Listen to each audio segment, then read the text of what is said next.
Assalamualaikum warahmatullahi wabarakatuh. Bapak, ibu, abang, kakak, adik, jamaah dimanapun berada. Man bana masjidan, siapa yang bangun masjid, manallah mislahu baitan fil jannah. Ma la yudraku kulluh, la yutraku kulluh. Kalau belum bisa bangun satu masjid utuh, 1, 2, 3 sak semen, batu bata, batu kerikil, insya Allah mengalir sampai hari kiamat. Bingung kemana kami mau salurkan? Jangan lagi bingung, salurkan ke Masjid Peradaban. Di nomor rekening Bank Syariah Indonesia BSI, nomornya mudah 33300009097 atas nama FSRMM. Konfirmasinya ke nomor berikut 0813 7733 9947. Berkah selalu. Wassalamualaikum warahmatullahi wabarakatuh.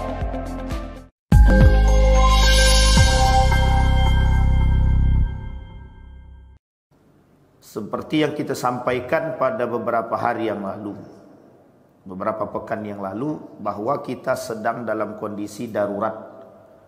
Darurat LGBT, darurat perzinahan, darurat minuman khamar, darurat riba, darurat akhlak.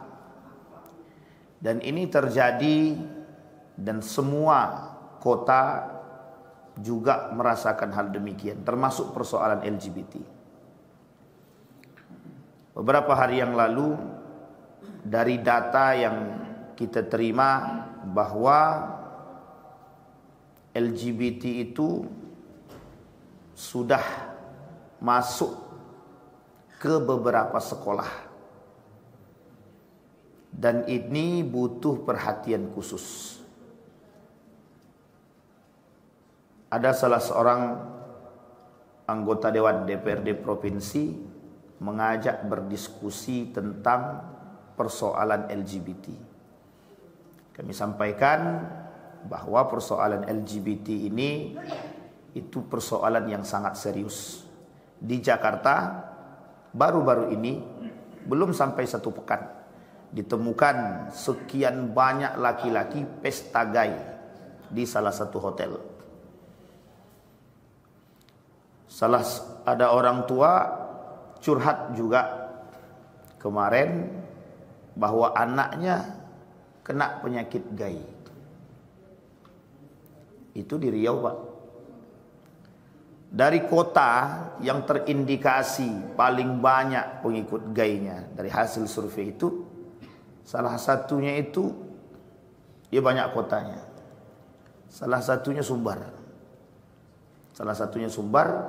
Riau juga masuk, tapi memang tidak sebesar yang lain.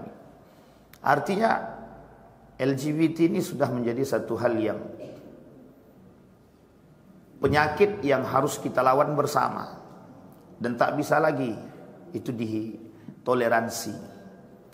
Penting bagi pemerintah untuk menseriusi, untuk mengobati atau mengatasi persoalan LGBT. Karena sebentar lagi Bapak Ibu, di tanggal 14 itu ada namanya Hari Valentine. Dan itu momen bagi mereka untuk keluar daripada sarangnya. Jadi Hari Valentine itu momen bagi mereka untuk keluar dari sarangnya, untuk melakukan aktivitas-aktivitas kasih sayang mereka. Dan ini betul-betul harus diseriusi. Nah, perannya kaum-kaum liberal dan perannya kaum-kaum sekuler terhadap golongan-golongan ini, itu mereka serius. Mereka serius. Serius di sini mereka akan terus membela kaum-kaum seperti ini agar selalu mendapatkan tempat dan mendapatkan haknya.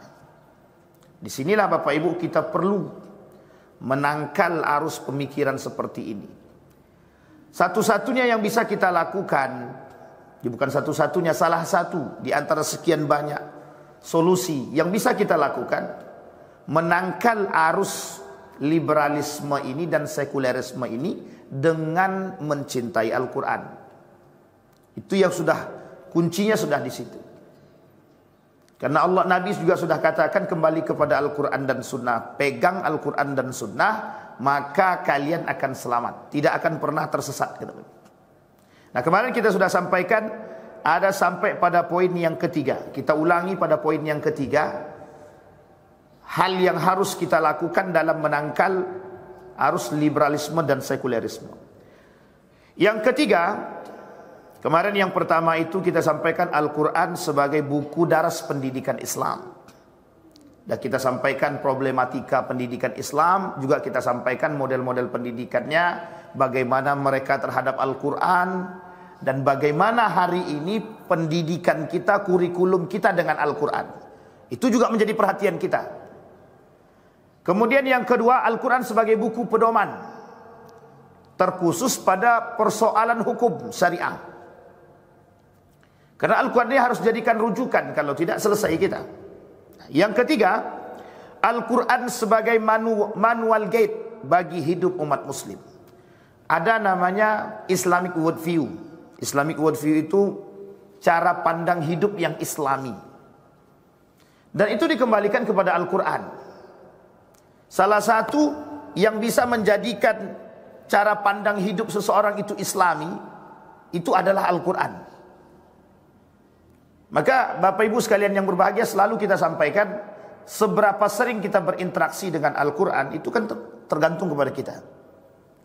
Tapi kalau kita mau jujur, interaksi kita dengan Al-Quran ini tidak sering.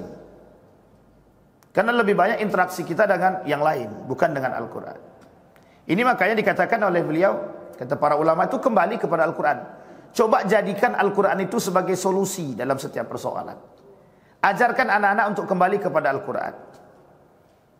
Tapi sebelum ke situ, bagaimana cara kita mengajarkan anak cinta kepada Al-Quran? Ya, kita dulu harus kembali kepada Al-Quran. Cinta kepada Al-Quran.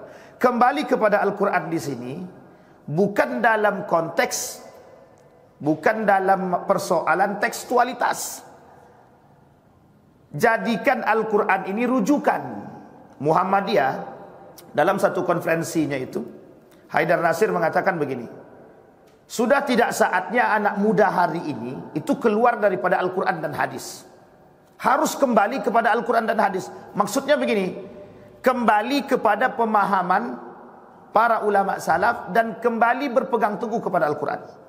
Saking mulai jauhnya anak muda hari ini daripada Al-Quran. Ini tugas kita bersama Bapak Ibu, tugas kita bersama. Apapun yang bisa kita lakukan, yang bisa mendekatkan mereka kepada Al-Quran, itu harus kita lakukan. Apapun harus kita lakukan agar mereka kembali mencintai Al-Quran, minimal mengaji. Itu minimal. Karena kata Ustaz Fahmi Salim itu, potensi jauhnya anak-anak hari ini dengan Al-Quran itu sangat kelihatan, sangat nampak. Ditambah dengan tumbuh suburnya, di Riau ini sedang tumbuh suburnya kafe-kafe. Kalau di Jawa, termasuk di Yogyakarta, yang alumni Jogja mesti tahu. Memang banyak Pak tuh kafe itu Pak. Sekarang di Riau mulai banyak bermunculan kafe-kafe. Karena semakin banyak tempat tongkrongan, semakin banyak Al-Quran dilepas. Semakin sering Al-Quran dilepas. Ada anak muda yang nongkrong dari pagi sampai subuh misalkan. Itu ada. Yang nongkrong dari malam habis maghrib dia nongkrong sampai subuh. Sampai dini hari baru kembali. Itu ada. Artinya habis waktu untuk di situ. Nah ini kata beliau, kembalikan. Ajarkan. Bagaimana caranya buat kembali? Memang harus ekstra. Ini yang disebut dengan jihad Bapak Ibu. Ini yang disebut dengan jihad. Kita harus memang jihad betul. Jihad memberikan lingkungan yang baik yang kembali kepada Al-Quran kepada anak. Tapi dengan catatan, jangan cuma kembali tapi kemudian kita tak paham. Nah, ini persoalan lagi. Lebih besar lagi persoalannya. Maka orang tua sebelum menyuruh anak kembali kepada Al-Quran atau kembali berpegang kepada Al-Quran, kitanya harus paham dulu. Jadi kadang-kadang orang tuanya yang tak paham. Nak ngaji, nak, orang tuanya tak pernah mengaji. Ini persoalan Bapak Ibu. Ternyata ini persoalan sekali. Persoalan paling besar itu memang itu. Anak mengikuti orang tua. Karena orang tua tidak baca Quran, anak tak baca Quran. Nah ini persoalan kita Pak. Kemudian itu yang ketiga. Kemudian yang keempat, Al-Quran sebagai panduan yang menjaga dan mengarahkan fitrah manusia. Secara bahasa, fitrah itu adalah sesuatu yang wajib. Yang wajib ini artinya adalah sesuatu yang memang sudah mestinya begitu. Itu fitrah namanya. Fitrah. Kita beragama Islam ini itu fitrah. Kita beragama Islam ini fitrah. Kembali kepada fitrah. Fa'aqim wajhaka lid-din fitratallaha fatarad nasa alaih. Hadapkan wajahmu kepada agama, itu fitrahmu yang telah Allah berikan kepada kita. Nah, ini penting Pak. Beragama itu penting. Itu dah fitrah. Nah, bagaimana cara kita menjadikan Al-Quran sebagai pedoman atau panduan yang menjaga dan mengarahkan? Misal, seorang suami, bagaimana cara menjadi suami yang baik? Kembalikan kepada Quran. Kita belajar bersama. Kembalikan kepada Al-Quran dulu. Adakah cara-cara menjadi suami yang baik di dalam Al-Quran? Adakah cara-cara yang baik menjadi istri di dalam Al-Quran? Adakah cara yang baik mendidik anak di dalam Al-Quran? Adakah cara yang baik memberikan pendidikan kepada anak yang formal ataupun informal di dalam Al-Quran? Ini yang dilakukan oleh para ulama-ulama terdahulu. Membuat anak-anak cinta kepada Al-Quran dan senang dengan Al-Quran. Ternyata bukan permasalahan Al-Quran, Bapak Ibu sekalian yang berbahagia, bukan persoalan main-main. Oleh kaum orientalis, persoalan Al-Quran ini persoalan serius. Tidak ada kitab dan persoalan agama Islam yang pertama sekali yang mereka pelajari kecuali Al-Quran. Tidak ada. Bahkan orientalis itu, Bapak Ibu, sangat mempertanyakan keaslian daripada Al-Quran. Mereka mempertanyakan otentisitas daripada Al-Quran. Sampai mereka katakan bahwa Al-Quran ini palsu. Al-Quran ini kitab apa? Al-Quran ini banyak kitab porno. Al-Quran ini kitab teroris, kitab radikal. Mengajarkan orang perang. Islam ini agama perang. Karena dalam Al-Quran ada perintah perang. Dan lain sebagainya. Dan ini serius Bapak Ibu. Satu hal yang pertama kali dipelajari oleh orientalis untuk menghancurkan umat Islam ini Al-Quran. Jadi cara kita bertahan juga mempelajari Al-Quran. Karena kalau kita jauh daripada Al-Quran, itu kita tidak bisa masuk. Orientalis itu ada yang hafal Quran. Ada yang bisa bahasa Arab, hafal Al-Quran, bisa bahasa Inggris, paham hadis, paham sejarah.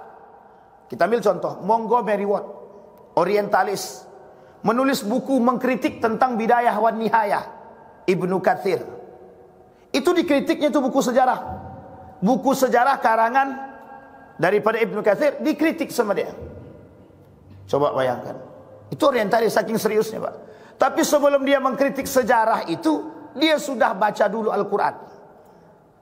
Kalau mereka tidak baca Al-Quran, mereka tidak pelajari, mereka tak paham, Pak. Makanya mereka berani katakan, sebagian daripada golongan mereka itu mengatakan bahwa Al-Quran ini kitab porno, bahwa Al-Quran ini kitab teroris, bahwa Al-Quran ini kitab dan lain sebagainya. Sampai-sampai yang paling tertinggi tuduhan mereka terhadap pengolok-olokan Al-Quran ini, mereka katakan bahwa ini buatan Muhammad, tipu daya Muhammad, hasil produk Muhammad. Artinya apa Bapak Ibu? Mereka mencari di mana ayat-ayat Al-Quran yang ada celahnya untuk menghancurkan umat muslim.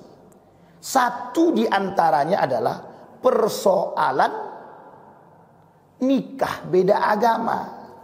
Satu di antaranya persoalan LGBT. Bayangkan kajian mereka khusus tentang sejarah kaum Nabi Lut. Itu mereka kaji khusus, Pak. Mereka cari celahnya di mana bisa mengatakan, di mana mereka bisa membela makhluk-makhluk seperti ini. Dapat, Pak. Dapat itu sama mereka untuk menjaga. Sampai-sampai mereka berani katakan kalimat zauj di dalam Al-Quran itu bukan berartikan berpasangan. Kalaupun berartikan berpasangan, tidak disebutkan di situ laki-laki perempuan. Jadi bagi mereka, laki-laki dan laki-laki cinta laki-laki tetap berpasangan. Perempuan cinta perempuan tetap berpasangan. Dan bukan berpasangan yang mereka maksud adalah laki-laki dengan perempuan. Padahal itu fitrah. Cara mereka menolaknya, cara mereka melawannya dengan mengembalikan makna zauj itu, kalimat zaujun itu. Artinya apa? Diambil dari Al-Quran. Sehingga ini dalil terhadap pembelaan kaum LGBT. Dan itu dibela. LGBT hari ini terstruktur. Buka di Instagram, ada namanya LGBT, buka. Ada LGBT Indo, ada LGBT saja, ada LGBT Indo. Buka itu Bapak Ibu. Banyak sekali kasus-kasus LGBT itu. Bukan tidak sedikit kasus LGBT. Banyak. Dan itu menjadi pusat perhatian kita. Dan sasarannya adalah anak muda. Kok bisa? Kenapa? Sekarang ini baru-baru ini ada beberapa teman di antara teman-teman kita ini yang dapat chat. Jadi apa namanya? Masuk dalam grup tersebut. Dimasukkan dalam grupnya LGBT. Jadi ini memang random ya. Jadi dimasukkan nomor-nomor siapapun dimasukkan untuk menjadi anggota. Mereka mencucinya bukan lewat face to face dulu. Diperlihatkan kepada mereka aktivitas-aktivitas anak-anak ini. Jadi aktivitas-aktivitas gay ini, lesbi ini, LGBT ini dilihatkan dulu dalam grup tersebut. Baik melalui Instagram dan lain sebagainya. Coba bayangkan. Setelah itu mulai ada daya tarik. Mulai ada daya tarik. Itulah yang terjadi di Jakarta itu Pak. Pesta gay dalam satu hotel. Lebih dari 20 orang. Lebih dari 20 orang. Miris apa tak miris kita tuh? Kalau kita tak serius habis kita. Nah, kita lihat kembali Bapak Ibu. Bagaimana cara mereka melihat otentisitas Al-Quran. Bahkan kaum liberal itu dengan otentisitas Al-Quran ini kan gak percaya mereka. Dari mana dasar mereka tidak percaya? Mereka katakan di dalam Al-Quran itu ada mengatakan bahwa Muhammad ini buta huruf. Lah, Muhammad ini buta huruf, lah kok bisa menyampaikan Al-Quran? Ini persoalan pertama. Muhammad ini buta huruf. Berarti Al-Quran ini enggak benar. Atau memang bisa jadi buatan Muhammad, atau bisa jadi tipu daya Muhammad. Yang kedua. Di dalam ayat Al-Quran ini merujuk kepada pemahaman para ulama. Ada ayat-ayat yang dihapus oleh Utsman. Ayat-ayat Al-Quran yang dihapus oleh Utsman. Artinya apa? Mereka tuduh Utsman bin Affan telah menghapus ayat-ayat Al-Quran. Coba bayangkan. Di sini Bapak Ibu. Yang ketiga, persoalan bahasa. Di dalam Al-Quran bahasanya bahasa Quraisy. Sementara bahasa Arab yang lain itu masih banyak. Kenapa? Karena Nabi Muhammad itu orang Quraisy. Sampai-sampai mereka katakan inilah bukti buatan Muhammad dengan bahasa kaum dia, bukan dengan bahasa kaum yang lain. Karena bahasa Arab ini dialektikanya banyak. Yang masyhur ada 7. Makanya Al-Quran ini Pak, oleh Nabi disebut dalam hadis itu, Allah turunkan Al-Quran ini ala sab'ati ahruf. Al-Quran ini diturunkan dengan 7 huruf. Berbeda 7 huruf dengan 7 qiraat. 7 huruf ini dialektika dan berbeda dengan maknanya 7 bacaan. Itu sangat berbeda sekali. Jauh jaraknya Pak, ratusan tahun. Sehingga oleh para ulama dikatakan ini celah bagi kaum orientalis. Saking seriusnya sampai di situ Pak. Bukan hanya persoalan sampai di situ. Jadi kaum orientalis ini memang sengaja mencari celah. Diambilnya misalkan tentang pendidikan. Tentang pendidikan. Dilihat dalam Al-Quran itu. Mana proses pendidikan Al-Quran? Proses-proses pendidikan anak di dalam Al-Quran. Mereka cari Pak. Akhirnya Pak, mereka masuk dalam jalur struktural untuk menjauhkan pendidikan itu daripada Al-Quran. Bagaimana caranya? Masuk dulu. Kalau mereka di luar tidak bisa berkuasa. Tapi kalau sudah masuk, barulah kemudian mereka berhasil. Itulah kemudian keluar kebijakan. Kebijakan-kebijakan yang agak sedikit bertentangan dengan ajaran Islam. Kita disuruhnya berdoa sesuai agama. Nanti kalau agama mereka berdoa kita ikut. Ketika agama kita berdoa mereka ikut. Atau dikurangi itu pelajaran agamanya. Pendidikan Al-Qur'annya dikurangi dan lain sebagainya. Pendidikan-pendidikan seperti ini sengaja mereka masuki agar anak-anak kita jauh daripada itu. Bisa dipahami Bapak Ibu ya? Baik. Itu yang keempat Bapak Ibu. Artinya menjadikan Al-Quran sebagai panduan yang menjaga dan mengarahkan fitrah kita. Baik Bapak Ibu sekalian yang berbahagia. Nah kemudian Rasulullah menjelaskan dalam hadisnya bahwa setiap bayi yang lahir, kullu mauludin yuladu alal fitrah. Setiap anak yang lahir, kata Nabi, itu fitrah. Sekarang tergantung kepada orang tuanya. Fa abawaihi yuhawidanihi am yumajjisani am yunassiran. Bapaknya sama ibunya mau menasranikan dia kah, memajusikan dia kah, atau yahudikan dia kah? Itu tergantung kepada orang tuanya. Majusi, Yahudi, Nasrani, itu tergantung pada orang tuanya. Artinya apa? Faktor lingkungan juga mempengaruhi. Sehingga kata Ustaz Adi Hidayat, makna abawaih di sini diartikan dalam arti dekatnya adalah orang tua, makna jauhnya adalah lingkungan. Karena ada anak beragama Islam tapi bapaknya beragama kafir. Ada anaknya kafir, bapaknya muslim. Ini faktornya adalah lingkungan. Awalnya semua sudah beragama Islam, tapi karena faktor lingkungan, anaknya berubah jadi bukan Islam, atau orang tuanya berubah menjadi bukan Islam. Dan ini faktor lingkungan. Dan faktor lingkungan, kata Imam Al-Ghazali, itu faktor terbesar dalam mempengaruhi karakter orang. Nah ini penting untuk dipahami Pak Bib. Jadi artinya begini, dalam merujuk kepada pemahaman hadis tadi, lingkungan Pak, lingkungan. Anak kita tidak LGBT, tapi kalau begaul terus-terusan dengan orang-orang LGBT, jadi LGBT Pak. Jadi LGBT. Salah satu di antara teman-teman yang ada di sini Bapak Ibu, ada yang masuk dalam chatnya, grupnya orang-orang LGBT. Saya bilang jangan keluar, udah keluar duluan. Karena kalau keluar Pak, kita nggak dapat informasi. Dan itu pengikutnya ribuan. Pengikutnya ribuan. Bukan ratusan Pak, ribuan.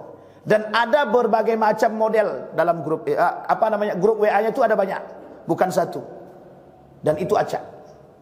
Coba kalau kita tidak kembali kepada Al-Quran, mau jadi apa kita? Orang serius menghancurkan kita melalui Al-Quran, kita tidak serius bertahan dengan Al-Quran. Dan ini persoalan kita Bapak Ibu. Baik, yang kelima Bapak Ibu sekalian yang berbahagia. Yang kelima, Al-Quran sebagai laboratorium dan media eksplorasi rahasia dan alam semesta. Ini maksudnya apa nih? Terlalu tinggi Pak Ustadz bahasanya. Ya, bertadabbur dengan Al-Quran. Bertadabbur dengan Al-Quran. Hari ini kaum orientalis dalam podcast-podcast mereka serius merusak kita dari Al-Quran.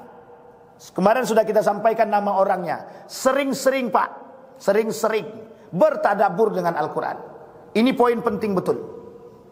Karena keseriusan mereka merusak kita dari Al-Quran, itu sampai mereka berani mengatakan, dan ini Allah sampaikan, akan munculnya orang-orang seperti ini, itu sudah Allah sampaikan. Nabi juga sudah sampaikan. Dulu orang mengolok-olok Al-Quran, yastahzi'u bihi. Sekarang banyak orang muslim juga mengolok-olok. Dulu yang mengolok Al-Quran ini orang kafir. Sekarang yang mengolok-olok Quran ini orang muslim itu sendiri. Sekarang bedanya apa? Dulu kafir, sekarang muslim. Perbedaannya apa? Bedanya dulu orangnya tidak masuk Islam. Hari ini lebih berbahaya lagi, yang mengolok itu umat muslim. Bukan orang Islam. Bukan orang kafir, tapi umat muslim itu sendiri. Apa kata orang kafir? Kami tak perlu lagi merusak Al-Quran, tak perlu lagi merusak Islam. Orang Islam sudah ada yang merusak, katanya. Jadi saking jauhnya kita sudah dari Al-Quran ini Pak, sudah saking jauhnya kita dengan Al-Quran ini, itu yang menyebabkan kita seperti ini. Banyak orang yang acuh terhadap Al-Quran tersebut. Mereka buat podcast sana sini Pak, tentang kerusakan-kerusakan Al-Quran. Sampai tadi malam saya lihat satu podcast itu, dia katakan begini, coba perhatikan baik-baik di dalam Al-Quran. Di dalam Al-Quran itu menunjukkan bahwa Nabi Muhammad itu buta. Bahwa Muhammad itu dari kabilah Quraisy. Yang dia maksud adalah rasis. Yang dia maksud adalah bahwa Muhammad ini tidak berkuasa. Yang dia maksud adalah Muhammad ini mesti salah. Pada kalimat selanjutnya coba perhatikan dalam Al-Quran. Innama ana basyarum mithlukum, katanya. Sampai dikatakan sama dia bahwa Muhammad saja mengakui bahwa diri dia manusia. Tuhannya Muhammad mengakui bahwa Muhammad ini adalah manusia. Sama dengan kita. Lah kok kita ngikuti dia? Ini Pak persoalan. Sampai-sampai mereka berani mengatakan begitu. Dan mengolok-olok ayat ini dengan serius. Dan itu Allah katakan. Ketika kalian mendengar ayat kami, kata Allah, an idza sami'tum ayatillah yustahza'u bihi wa yukfaru bihi. Mereka akan mengingkari Al-Quran ini, mereka akan mengolok-olok Al-Quran ini. Coba lihat kasus hari-hari ini.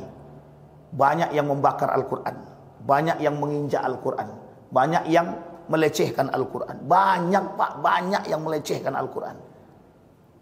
Kalau kita umat muslim yang tidak perhatian terhadap karakter yang mereka buat hari ini, habis kita Pak. Kita lihat hari Valentine, Valentine Days atau hari Valentine. Hari Valentine ini Bapak Ibu, kaitkan dengan Al-Quran. Allah bilang dalam Al-Quran, la taqfu ma laysa laka bihi ilmun. Inna sam'a wal absar wal fu'ad kullu ulaika kana anhu mas'ula, kata Allah. Apa kata Allah? Jangan kalian mengikuti sesuatu tradisi yang kalian tidak ketahui. Itu Allah katakan dalam Al-Quran. Valentine itu bukan tradisi umat muslim. Tapi berapa banyak yang ikut Pak. Menjadi satu tradisi hari ini. Keberhasilan kaum liberal merusak kita. Itu dengan cara-cara seperti ini Pak. Sampai Valentine itu dikatakan sebagai hari kasih sayang.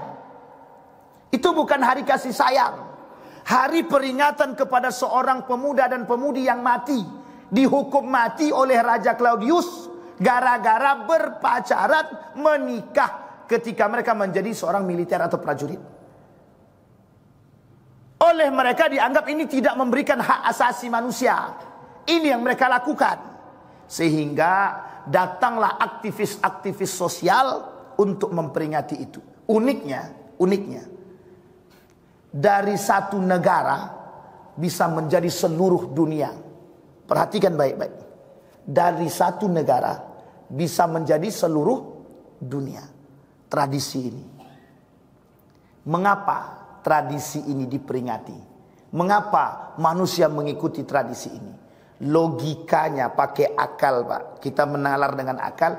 Ini adalah hari kasih sayang. Tuntutannya apa?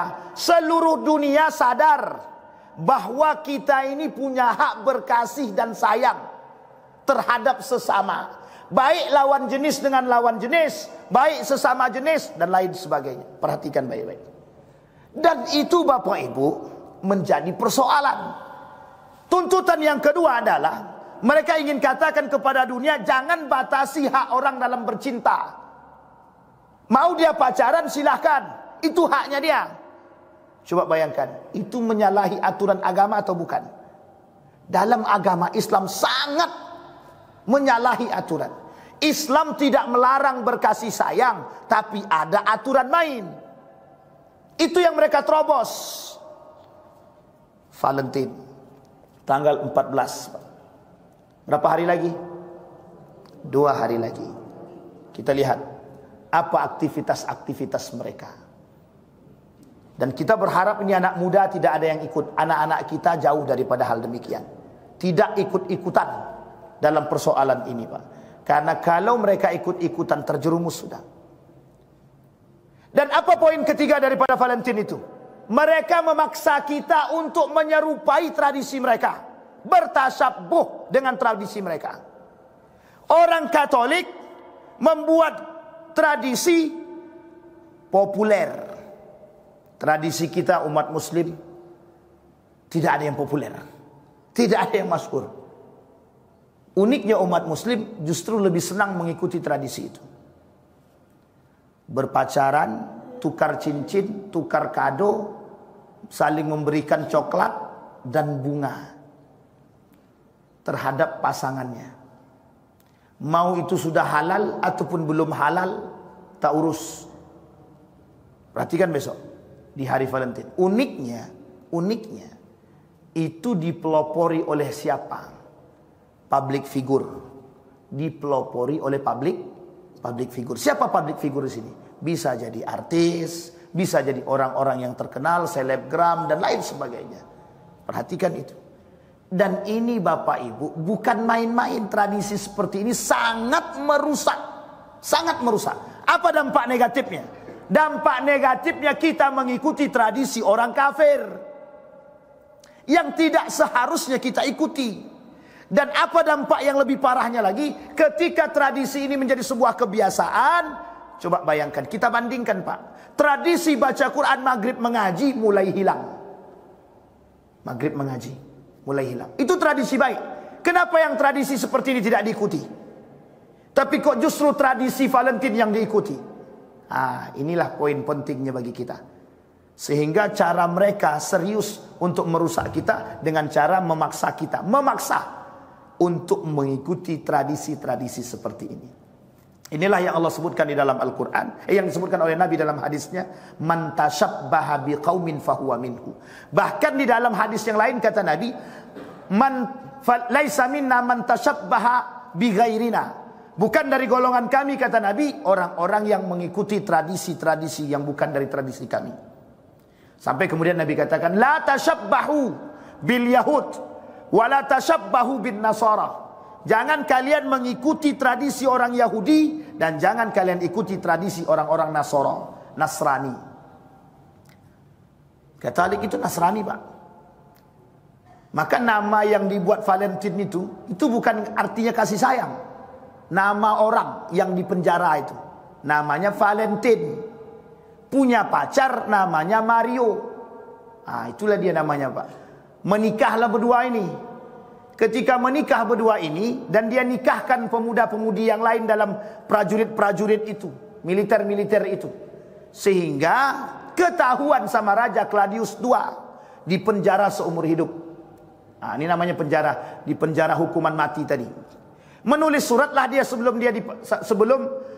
mati itu, menulis surat.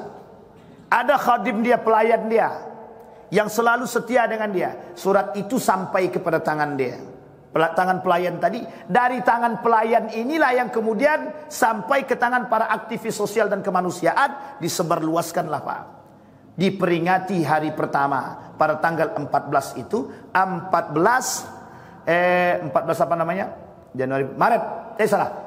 Februari.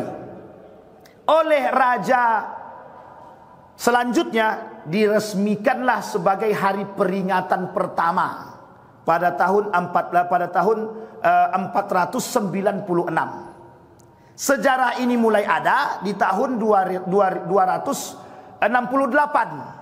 Baru diresmikan 490-an. Jaraknya berapa tahun? 200 tahun. Oleh aktivis-aktivis sosial, masuk ke dalam pemahaman raja tadi, dan raja tadi menerima dan diresmikanlah. Itu tidak salah, Pak. Karena itu bukan untuk kita. Bukan untuk kita orang Islam. Untuk masyarakat dia, generasi dia, jamaah dia, beragamakan Katolik, Kristen. Tapi uniknya lagi, masuk menjadi satu tradisi di kalangan umat Muslim dan umat Muslim mengikuti. Coba bayangkan, dari berapa lama itu sudah? 498 Masehi sampai hari ini orang memperingati itu terus. Baru populer di Indonesia ini baru beberapa tahun belakangan ini, Pak. Baru mulai populer. Kenapa, Pak, kok populer di tengah masyarakat kita? Saking banyaknya anak muda dan mudi hari ini yang berpacaran, yang bermohon maaf terlibat dalam kasus perpacaran. Kita ingatkan, Pak, apa hukum pacaran? Nah, haram, Pak. Kau punya pacar? Punya, Pak. Coba bayangkan nadar logikanya, Pak. Tahu dia itu hukum haram, tapi dia tetap pacaran. Jawabannya sederhana, katanya. Orang tua saya juga dulu pacaran, Pak, katanya. Jadi tidak sanggup orang tuanya melarang. Kenapa? Karena anaknya pacaran. Dia tidak sanggup melarang anaknya pacaran karena dia dulu pacaran. Pacaran orang zaman dulu dengan sekarang ini berbeda. Uniknya berbahaya kalau sekarang nih, Pak. Dalam bulan Ramadan saja itu mereka bisa bercumbu dalam bulan Ramadan. Orang zaman dulu pacaran sadar, Pak, kalau ini Ramadan. Kalau anak sekarang pacaran tidak sadar kalau itu Ramadan. Coba bayangkan. Pulang dari asbuh itu asmara subuh. Itu begandeng tuh, Pak. Berpelukan dalam motor itu. Kita yakin itu bukan suami istri. Cuman kan itu tadi, hak dan privasi gitu. Nah, coba bayangkan. Anak-anak sekarang parah Pak. Mohon maaf, kalau dikatakan zina itu memang berhubungan badan itu memang tidak Pak. Tapi zina yang lainnya itu Pak. Dan itu berbahaya, sangat berbahaya. Coba Bapak Ibu bayangkan jika tradisi seperti ini, pacaran seperti ini menjadi satu hal yang tidak betul-betul diseriusi. Hampir keluar dulu undang-undang atau peraturan itu. Orang yang melakukan hubungan badan suka dengan suka itu tidak dikatakan zina. Yang dikatakan zina kalau diperkosa. Kalau sempat aturan ini betul keluar kemarin, habis gitu tuh Pak. Yang punya ide siapa? Mereka Pak. Kaum-kaum yang ingin merusak itu. Nah, coba bayangkan, kalau kita tidak punya dasar yang kuat, kalau kita tidak mengembalikan makna Al-Quran, kalau kita tidak mengembalikan kehidupan kita dengan Al-Quran, dan tujuan mereka memang cuma itu kok Pak, tidak ada yang lain, tujuannya cuma itu. Kami tidak berharap lagi kalian keluar dari agama kalian, tapi kami berharap kalian itu hancur dari agama kalian sendiri.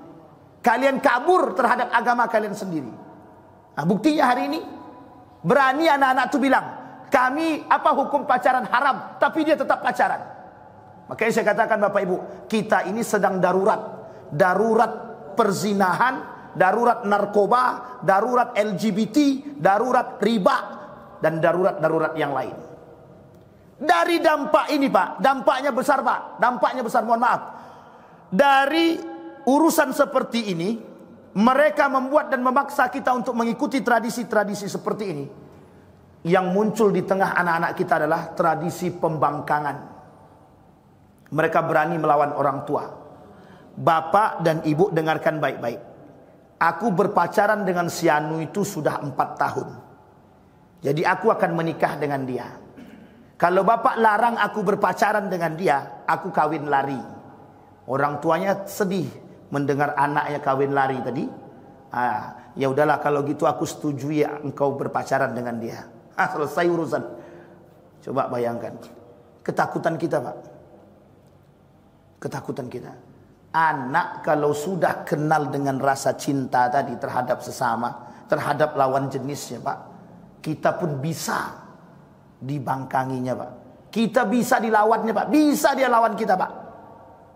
Kalau bapak ibu tidak mau izinkan saya keluar dengan dia, tak usah aku balik-balik ke rumah lagi. Goyang orang tuanya Pak. Ayolah pergilah.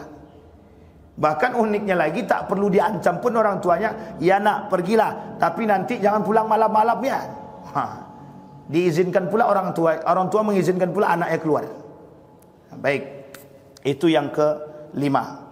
Kita harus jadikan. Nah sekarang Bapak Ibu, munculkanlah kreativitas di rumah khususnya. Bagaimana cara anak-anak kita ini bisa kembali. Ingat Bapak Ibu, orang tua dulu yang harus paham, mengerti Al-Quran. Pelajari Pak, pelajari, bertadabur dengan ayat Al-Quran. Kita ini kurang banget bertadabur dengan Al-Quran Pak. Afala yatadabbaruna Al-Quran am ala qulubi aqfaliha. Bayangkan kenapa Kumaila berani mengatakan bahwa Al-Quran ini dongeng, ini kitab teroris, ini kitab porno dan lain sebagainya. Itu bukan tanpa alasan Pak. Bukan tanpa alasan. Karena mereka melihat sisi buruk daripada yang mereka anggap itu buruk daripada Al-Quran. Dan Allah akan mengangkat satu kaum yang betul-betul beriman kepada Al-Quran, dan akan merendahkan satu kaum yang betul-betul melecehkan Al-Quran. Nah salah satu bentuk pelecehan umat muslim terhadap Al-Quran, tidak kembalinya umat muslim kepada Al-Quran. Dan itu harus kita pahami. Baik, itu yang ke-5. Sekarang yang ke-6. Al-Quran sebagai inspirasi hukum sosial bagi kaum yang beriman. Salah satu pembatal syahadat, kata Syekh Said Hawa, itu adalah menjunjung tinggi hukum yang lain selain daripada Al-Quran. Salah satu di antara pembatal syahadat dan pembatal keimanan, kata Syekh Said Hawa, itu menjunjung tinggi hukum selain daripada hukum syariat, selain daripada hukum Allah. Dan itu sudah terjadi. Sudah terjadi. Kita lebih berpegang teguh kepada hukum manusia daripada hukum Al-Quran, hukum syariat. Kenapa demikian? Karena memang itu lebih bisa diterima oleh akal, lebih masuk akal. Sampai-sampai saking kreatifnya manusia hari ini itu, mereka menentang Al-Quran itu. Warisan itu Pak, kata dia, kami ikhlas kok, dibagi rata kami ikhlas. Jadi kan logikanya masuk. Untuk menciptakan kedamaian Pak, kami adik-beradik ini ikhlas dibagi rata aja, biar adil semua. Kalau kita tak kembali kepada Quran, betul tak itu? Secara logika aman tak itu? Logika dulu. Aman secara logika kan? Menurut dia.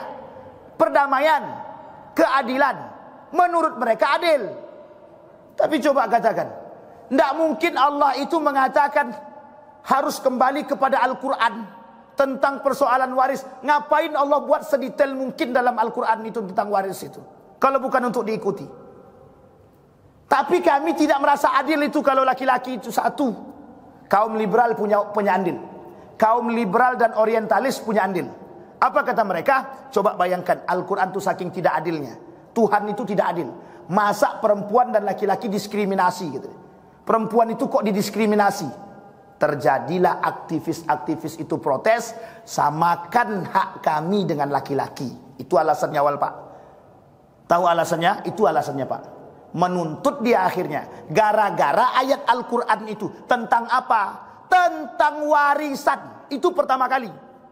Dilihatnya tuh, kok warisan 2:1? Diskriminasi betul terhadap perempuan. Dilihatlah hadis-hadis Nabi yang lain. Sampailah ada miskonsepsi. Artinya begini, mereka salah dalam memahami konsepsi kewanitaan itu. Dikiranya Islam melarang perempuan bekerja. Sampailah nuntut haknya perempuan untuk mengatakan kesetaraan. Mereka nuntutlah kesetaraan. Muncullah golongan yang gerakan namanya feminisme dan emansipasi wanita. Kapan waktu kita bahas persoalan gender itu khusus.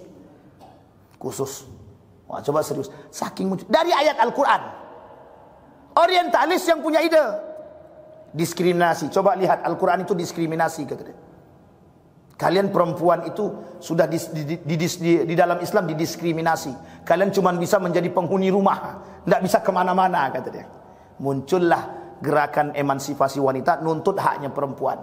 Muncullah hukum tentang bagaimana hukum perempuan bekerja. Keluarlah hukum dalam Islam. Bolehkah wanita bekerja? Islam menjawab. Sampai segitunya Pak, gara-gara kelakuan aktivis-aktivis itu. Tujuannya apa? Satu saja tujuannya, biar kita tak percaya kepada Al-Quran. Karena mereka anggap Al-Quran ini diskriminatif, tidak memandang haknya perempuan. Baik, itu persoalan hukum, diskriminasi dan lain sebagainya. Sekarang kita kembalikan Pak, persoalan apapun yang kita alami, kembalikan dulu kepada Al-Quran. Jangan dulu asal main akal aja. Hukum itu ada sumbernya.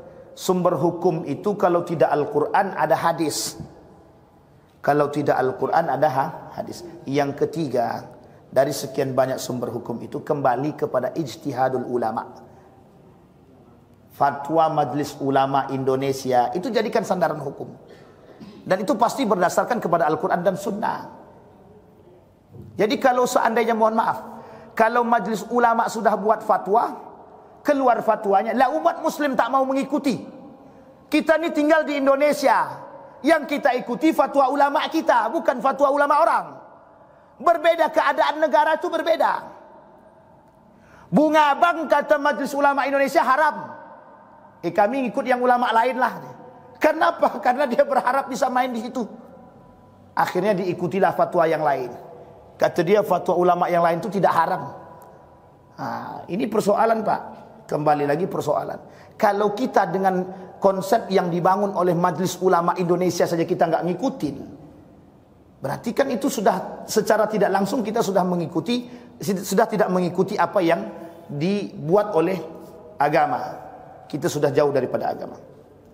Al-Quran sebagai sumber inspirasi hukum sosial bagi kaum yang beriman. Kenapa Allah sebutkan bagi kaum yang beriman? Karena mohon maaf Pak, hanya orang beriman Pak, hanya orang beriman yang mau mengikuti.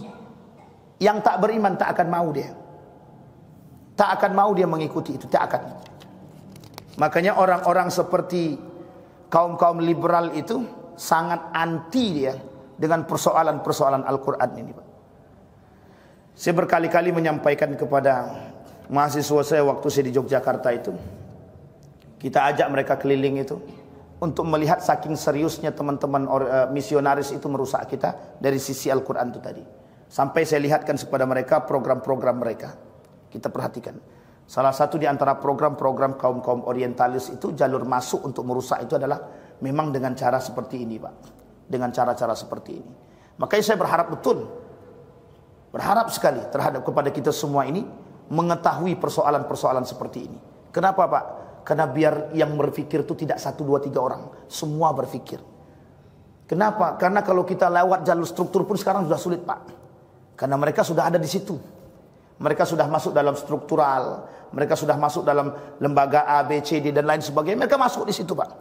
Jadi kita ketika ingin masuk, kita harus melawan. Dan harus ketika kita melawan ini kuat-kuatan. Oh, you siapa? Tinggalkan, Pak.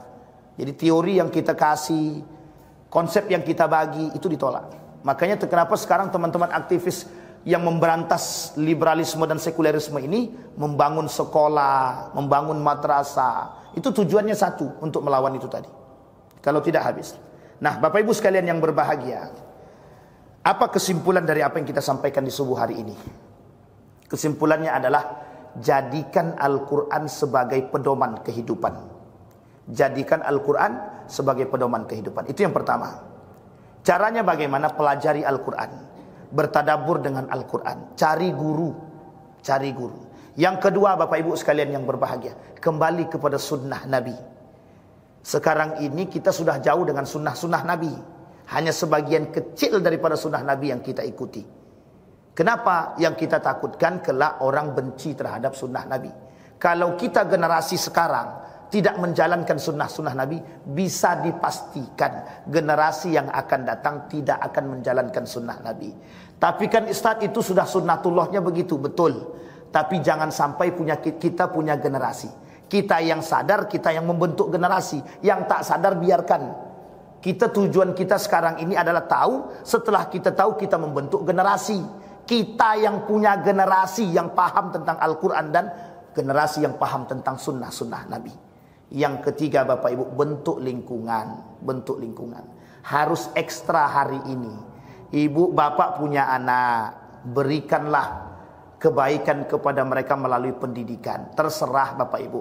Nak, kau sekolah di pesantren aja, kalau hidup di luar habis, boleh, itu terserah masing-masing. Bangunlah pendidikan tersebut di rumah kita, terkhusus yang kembali kepada Al-Quran dan Sunnah. Tapi ingat, jangan salah paham. Kembali ke Al-Quran dan Sunnah, nak, kita pelajari. Digunakannya Al-Quran terjemah. Sesat, Pak, sesat. Sampai di sini paham? Yang kita jadikan sandaran, acuan, kita jadikan yang kita jadikan Quran terjemah. Sesat, sesat. Jadi perlu ada pemahaman yang baik. Yang ragu tentang Al-Quran, ayat-ayat Al-Quran, tanyalah kepada yang paham.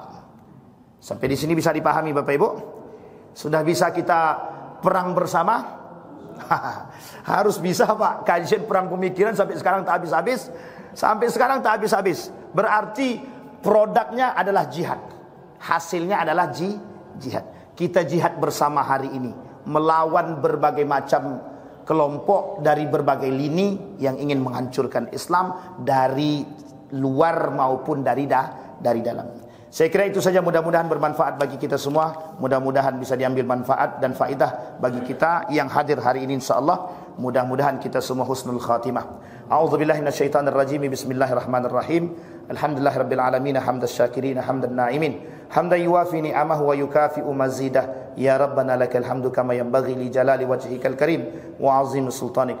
Allahumma faqihna fid din wa 'allimna ta'wil. اللهم فقهنا في الدين وعلمنا التأويل اللهم اجعل تجمعنا تجمعا مرحوما واجعل تفرقنا من بعده تفرقا معصوما اللهم انصر من نصر الدين واخذل من خذل المسلمين اللهم أعنا على ذكرك وشكرك وحسن عبادتك اللهم انفعنا بما علمتنا وارزقنا علوما تنفعنا في الدين والدنيا والآخرة اللهم اغفر لنا ذنوبنا وكفر عنا سيئاتنا وتوفنا مع الأبرار يا عزيز يا غفار يا رب العالمين اللهم اغفر لهم وارحمهم وعافيهم واعف عنهم وأكرم نزولهم ووسع مدخلهم واجعل الجنة مثواهم اللهم اجعل القرآن العظيم ربيع قلوبنا ونور صدورنا وجلاء أحزاننا وذهاب همومنا وغمومنا اللهم اجعل القرآن حجة لنا ولا حجة علينا اللهم اجعلنا من أهل القرآن واجعل أهلتنا من أهل القرآن الذين نحن خاصتك وأهلك يا أرحم الراحمين ربنا آتنا في الدنيا حسنة وفي الآخرة حسنة وقنا عذاب النار والحمد لله رب العالمين السلام عليكم ورحمة الله وبركاته